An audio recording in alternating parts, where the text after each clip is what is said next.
Mobile हमेशा एक pose में रहता। दूर से गए थे, तनी दूर हो जाता है। नाव लगल था उधर न सर।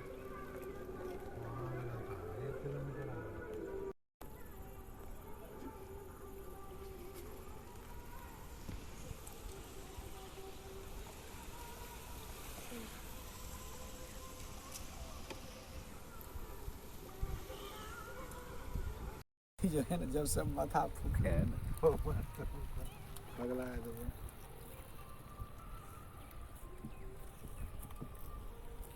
बैठ के हम जी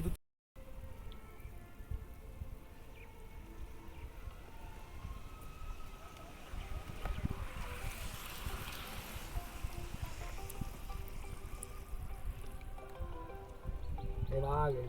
हेलो, हाँ कमलपुर तरफ हो के सीधे चलाइएगा झील के पास। कमलपुर गांव जो है ना नवटोलिया के सामने, फिर बरवा सेल के पास सीधे क्या बोले तो मेन फोकस करते रहिएगा। ठीक है, कतार दिखा दीजिए तुम्हारा मेन फोकस उधर वाला साइबेरियन बटा आता है कि नहीं? हाँ सर, है उधर उधर उधर उधर उधर उधर सब भाग गया। उधर जाता है वो।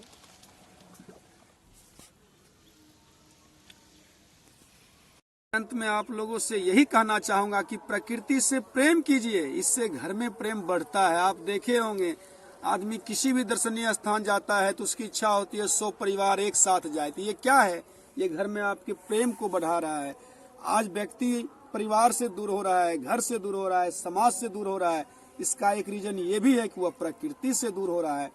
आप देखिए कोई भी दर्शनीय स्थान हो, हम देवघर ही जाते हैं तो क्या समाज के 10 लोग मिल के जाते हैं ना, तो आपस के प्रेम को बढ़ा रहा है कि नहीं बढ़ा रहा है। इसीलिए मैं आप लोगों से अनुनय विनय करते हुए कहना चाहता हूं कि प्रकृति से प्रेम कीजिए, घर में प्रेम बढ़ेगा। प्रेम दीजिएगा तो प्रेम मिलेगा। जय प्रकृति। जलकुंभी का पौधा शुरू में काहे न उखाड़ देते हो?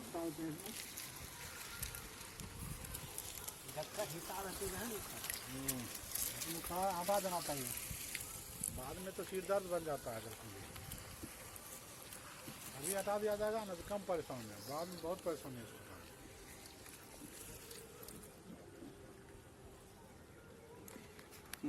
महत्वाकांक्षी प्रधानमंत्री गरीबी कल्याण रोजगार नहीं लगे जितना कनालइये साफे सच के सिंघाड़ा का पेड़ भी तो है। नहीं सिंघाड़ा नहीं। चलिए सर, सब आदमी हो गए, जिस काम से निकले कोनो काम हम नहीं गए। लोग थे जाने वाले कहीं और किया गया।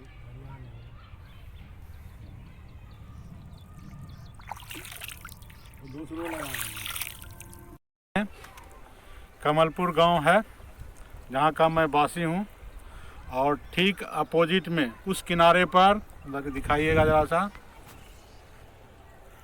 सनहौली गांव पड़ता है। लेकिन अब गांव क्या कहिएगा, यह सब नगर परिषद क्षेत्र का इलाका हो गया है। और पास ही में सनहौली का शिवाला नज़र आ रहा है जो काफ़ी प्राचीन है।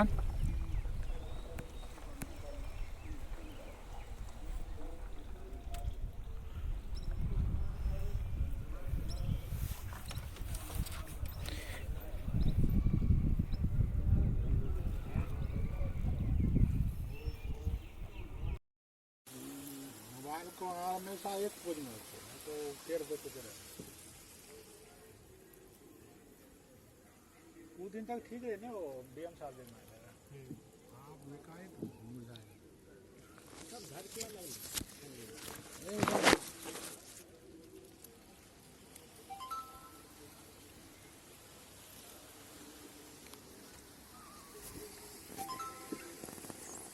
आप लिखते बढ़िया है, बोलने लगते हैं ना, हंसी का दुर्गे का कहना लगेगा ना, इसीलिए दिक्कत हो जाता है।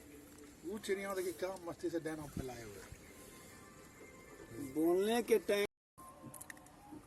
अभी मैं खगड़िया स्टेशन से 200 मीटर दूर स्थित कमलपुर मुआइन झील में नौका विहार कर रहा हूँ। और यहाँ झील के दृश्य को देखकर मैं भाव विभोर हो चुका हूँ। इसके लिए मैं यूट्यूबर्स विवेकानंद चौरसिया जी को बार बार नमन करता हूँ, जिन्होंने इस गुमनामी में खोई हुई झील को खगड़िया के मानस पटल पे लाके रख दिया, जिन्हें दूर दूर तक के लोग नहीं जानते हैं। इनके माध्यम से आज प्रशासनिक, राजनीतिक, हर क्षेत्र के लोग यहाँ आ रहे हैं, सामाजिक। अभी जो है, अभी हाल में ही हमारे जो जिलाधिकारी महोदय आलोक रंजन घोष जी आए थे, उसके बाद समाज सेवी डॉक्टर विवेकानंद जी आए थे। इसी प्रकार एक से एक गण्यमान व्यक्तियों को उन्होंने तालाब में लाने का काम किया है। ये खगड़िया की धरती इनके लिए, इस पुनित कार्य के लिए सदा इनको याद करेगी। रुक दो। हमारे साथ जितेंद्र जी हैं जो पेशा से शिक्षक हैं, और फूलचंद जी हैं बोटमैन जो नाव चला रहे हैं, और कैमरामैन, अपना नाम बताइएगा। नाम बताइए। प्रशांत कुमार। प्रशांत कुमार जी थोड़ा शर्मिला टाइप के आदमी हैं, ठीक है। तो हमारा जो है नाव धीरे धीरे बढ़ने लगा है और झील के करीब के बीच में पहुंच चुका है, और हम वहां पहुंचने जा रहे हैं जहां से कि कमल का पौधा आप लोग देख सकेंगे। जरा कमल का पौधा दिखाइए।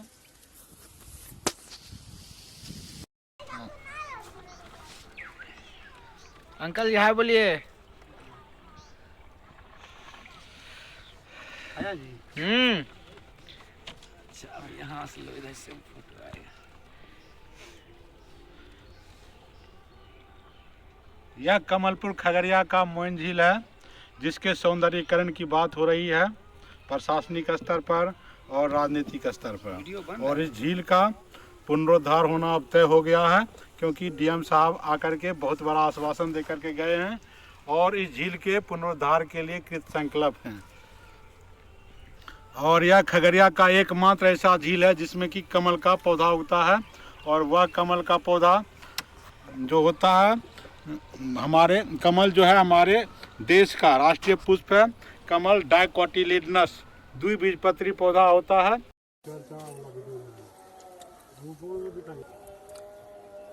इस झील की सबसे बड़ी खासियत यह है कि खगड़िया स्टेशन से मात्र 200 मीटर की दूरी पर आप लोग देख रहे होंगे। ऐसे तो इस झील के बारे में आप लोग जान ही रहे हैं कि यहाँ जो है कमल का पुष्प होता है। इनकी क्या खासियत है वो आपको मालूम ही है। यहाँ का मछली काफी स्वादिष्ट होता है, लेकिन सबसे बड़ी बात जो इस झील को सौंदर्यीकरण करने का पर्पस है वो यह है कि यह झील खगड़िया स्टेशन से सटा हुआ है। जैसे यह दर्शनीय स्थान बनता है तो यहाँ जो है रोजगार मुहैया हो जाएगा और लोगों को एक रोजगार का साधन मिल जाएगा। यहाँ काफी मात्रा में लोग आएंगे झील को देखने के लिए, और जो है वहाँ पे जो है सरकार को आर्थिक मदद भी मिलेगी और जिले का विकास भी होगा। यानी ये ऐसा समझिए कि इस झील के विकास से जिले का विकास जुड़ा हुआ है। यहाँ खगड़िया जिला की आर्थिक स्थिति जुड़ी हुई है। आप लोग को याद होगा 20 जून 2020 को हमारे महत्वाकांक्षी प्रधानमंत्री गरीब कल्याण रोजगार अभियान की शुरुआत की थी, जिसमें भारत के 116 जिले को सिलेक्ट किया गया था, जिसमें हमारे बिहार से भी 32 जिले थे। और इस योजना की शुरुआत खगड़िया जिला के बेलदौर प्रखंड के तेलिहार गांव से किया गया था। तो आप सोच सकते हैं कि हमारे जिले की विकास की कितनी बड़ी आवश्यकता है।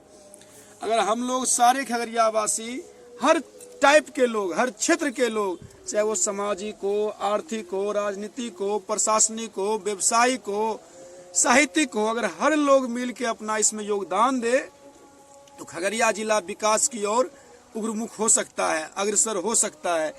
और इसके लिए आने वाला समय में ये धरती यूट्यूबर श्री विवेकानंद चौरसिया जी को भूल नहीं पाएगी, क्योंकि उन्होंने इस झील के ओर एक एक व्यक्तियों का ध्यान आकृष्ट कराया। ये झील गुमनामियों में खोता जा रहा था। और मैं यहाँ तक विवेकानंद सर से कहना चाहूंगा कि जब आगे बढ़ गए हैं तो हिम्मत को हारना नहीं है, क्योंकि कोई भी महान काम समय लेता है, महान कार्य देरी से ही होता है। और अंत में मैं यही कहना चाहूंगा, हिम्मत हौसला तूफान मोड़ देती है और जवानी जंगली चट्टान तोड़ देती है। आप भी चट्टान के तरह खड़े रहे, आज हो कल हो सफलता आपको मिलेगी। हमारे इस देश में दशरथ राम मांझी ने अपना उदाहरण प्रस्तुत किया है, जिन्होंने 22 साल भले लगा हो लेकिन पहाड़ खोद के, पहाड़ छेद करके रास्ता बना दिया। उसी प्रकार आप तो मात्र अभी 3 महीना इसमें खपाए। 3 महीना के आपके अथक प्रयास से खगड़िया के जिलाधिकारी महोदय श्री आलोक रंजन घोष का आगमन हुआ। अगर आप सोचिए इसमें 3 साल भी दे देते हैं, इस झील का जीर्णोद्धार होना तय है, कोई इसे रोक नहीं सकता। आप अपने इसी हिम्मत के साथ बने रहिए, जो आपका आत्मविश्वास है, जो आपकी लगनशीलता है, जो आपकी इच्छा शक्ति है, एक ना एक दिन आपको कामयाबी के रास्ते पे जरूर लाएगी। और उस दिन लोग कहेंगे कि यह देश वास्तव में, यह भारत देश महापुरुषों का है। इस धरती पे महापुरुष समय समय पे अवतरित होते रहते हैं। किसी ना किसी बहाने महापुरुष आते हैं और इस धरती की समस्या को, इस प्रकृति की समस्या को दूर करके जाते हैं। मैं पुनः एक बार यूट्यूबर विवेकानंद चौरसिया जी को दिल से नमन करता हूँ।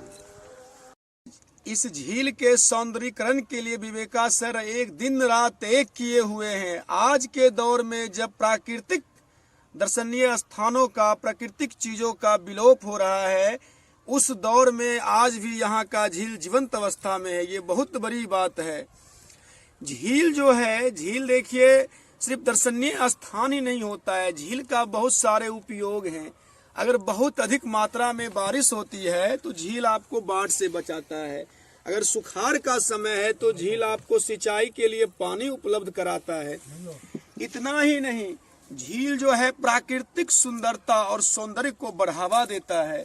यह झील जो है आपके स्थानीय जलवायु की सुंदरता को बढ़ाता है। यह खगड़िया जिला का लोटस लेक मोइन झील है, जो कमलपुर और सनौली के बीच अवस्थित है। और यह झील क्यों फेमस हो गया है? इस झील के फेमस होने का मेन कारण है कि इसमें भारत का राष्ट्रीय पुष्प कमल का पौधा उगता है। और आसपास देख रहे हैं, यह सरकंडा या खरी का पौधा है, बहुत दूर तक फैला हुआ। यूँ तो झील के किनारे किनारे करीब 1.5 किलोमीटर जमीन में यह पहले उगता था, लेकिन बाढ़ के बाद यह बहुत थोड़ा जगह में सिमट कर रह गया है। यह वही सरकंडा का पौधा है जिससे कि आप बचपन में दवात कलम में के साथ लिखते होंगे। इस पौधे का जो उपयोग होता है अभी फिलहाल पान के पौधा को ऊपर चढ़ाने में, घर बनाने में होता है, लेकिन हम लोग बचपन में जो उपयोग करते थे, इसका कलम बनाते थे और स्याही में डुबोकर कागज पर लिखते थे। और यह देखिए आपके पास जो पौधा है वह सफेद कुमोदनी का पौधा है, व्हाइट वाटर लिली है। इधर सनौली बस्ती है, पास ही गौशाला है, जहाँ पर कि खगड़िया जिला का फेमस मेला लगता है। इस गौशाला मेला के बारे में जितेंद्र बाबू क्या कहना चाहेंगे? बोलिए गौशाला मेला के बारे में। मेला के बारे में आप कुछ कहना चाहेंगे? क्या इसका इम्पोर्टेंस है? यहाँ क्या सब बिकता है? मैंने सुना है कि यहाँ सबसे बड़ा लकड़ी का बाजार का मेला लगता है। खगड़िया का गौशाला मेला की पॉपुलैरिटी काफी दूर दूर तक है। ये मेला आज से नहीं, लंबे समय से चलता आ रहा है। इस मेला के आने की उम्मीद में लोग सालों भर अपने आज से उम्मीद लगाए रहते हैं कि जैसे छठ पर्व खत्म होगी उसे वैसे ही मेला शुरू होगा। और लोग मेला 1-2 दिन नहीं, लगभग 10 दिन, यानी छठ पर्व के अगले दिन से कहिए पूरे पूर्णिमा तक मेला लगभग रहती है। और लोग 100 परिवार 1 दिन नहीं, 2 दिन नहीं, कम से कम हमको लगता है प्राय लोग 4 दिन 5 दिन जाके देखते ही हैं, क्योंकि ऐसा कोई झूला नहीं होता है जो यहाँ के मेला में नहीं आता। और भी तरह तरह के जादूगर, बच्चे के खेलने के सामान, और सबसे बड़ी बात जो है, लोग अपने बेटी के शादी विवाह में जो देते हैं घरेलू सामान, पलंग हो, चौकी हो या कोई भी चीज हो, वो गौशाला मेला में उपलब्ध रहता है, जो एकदम सस्ते दरों पे मिलता है। तो लोग खासकर इस आस में भी ध्यान लगाए रहते हैं कि बाल बच्चे की शादी करनी है, विवाह करनी है, जब गौशाला मेला लगेगा, तो जब सामानों का बाजार लगेगा, तो अपने बेटी के दुरागमन के लिए या विवाह के लिए वहाँ से पलंग वगैरह सब लेके रखना है। इस प्रकार हमारा गौशाला मेला तो खत्म हो जाता है, लेकिन यहाँ लकड़ी का बाजार महीना 2 महीना चलते रहता है। ये गौशाला मेला देखने के लिए इतना ही नहीं, जो हमारे लोग के नाते रिश्तेदार होते हैं वो आस लगाए बैठते हैं, हम लोगों से पूछते रहते हैं कब उसका जो है ओपनिंग हुआ, कब तक चलेगा। और वो लोग आते हैं और हम लोग जो है उन लेके जाते हैं, उन्हें घुमाते हैं, उन्हें यहाँ की खूबसूरती के बारे में बताते हैं और अपने जिले की क्या खासियत है वो सब समझाते हैं, जिस वजह से वो लोग प्रसन्न होते हैं। और हमारे जिले में गौशाला मेला दूर दूर तक विख्यात है और उम्मीद है, और यहाँ की प्रशासन लोग जो होती है बहुत अच्छे तरीका से गौशाला मेला का प्रबंध करती है। लोग शांतिपूर्ण तरीका से देखते हैं, ना किसी को आने में कोई कठिनाई होती है, ना किसी को जाने में कोई कठिनाई होती है। इसके लिए हम अपने जिले के प्रशासन को भी तहे दिल से धन्यवाद देते हैं और उम्मीद करते हैं इसी प्रकार गौशाला मेला हर साल लगते रहे, हम लोग और हमारे लोग के नाते रिश्तेदार आते रहे, देखते रहे, सामानों की बिक्री होते रहे, इस बहाने रोजगार वालों का पेट चलता रहे। धन्यवाद। और 7 प्रखंड भी है वर्तमान में, और यह जिला फेमस है मक्का उत्पादन के लिए। और चूंकि यहाँ 7 नदियाँ बहती है तो यह जो है पशुपालन के लिए भी प्रसिद्ध है, और यहाँ काफी मात्रा में दूध का उत्पादन होता है, मछली का भी उत्पादन होता है, और यहाँ इससे जुड़ा हुआ उद्योग धंधा स्थापित हो सकता है। मैंने सुना है करवा मोर के पेड़ा के बारे में, और यह करवा मोर का पेड़ा भी जो है काफी फेमस हो चुका है। और यह करवा में मोर का पेड़ा जो है अपने स्वाद के लिए जाना जाता है। फिलहाल आइए हम अपने इस लोटस लेक मोइन झील की बात करते हैं। और जैसा कि अभी हमने अपने नाविक फूलचंद जी से बात किया है कि नाव पर रहते हैं, प्यास लगती है तो क्या करते हैं, तो उन्होंने बताया कि इस झील का ही पानी पीते हैं। मैंने कहा किसी तरह का बीमारी नहीं होता, कहा नहीं, और इस झील के पानी में और अधिक डाइजेस्टिव पावर है, भोजन को बड़ा आसानी से पचा देता है यार। क्या फूलचंद जी? हाँ सही है।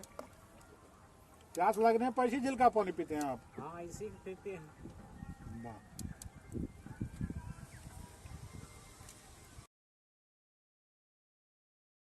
है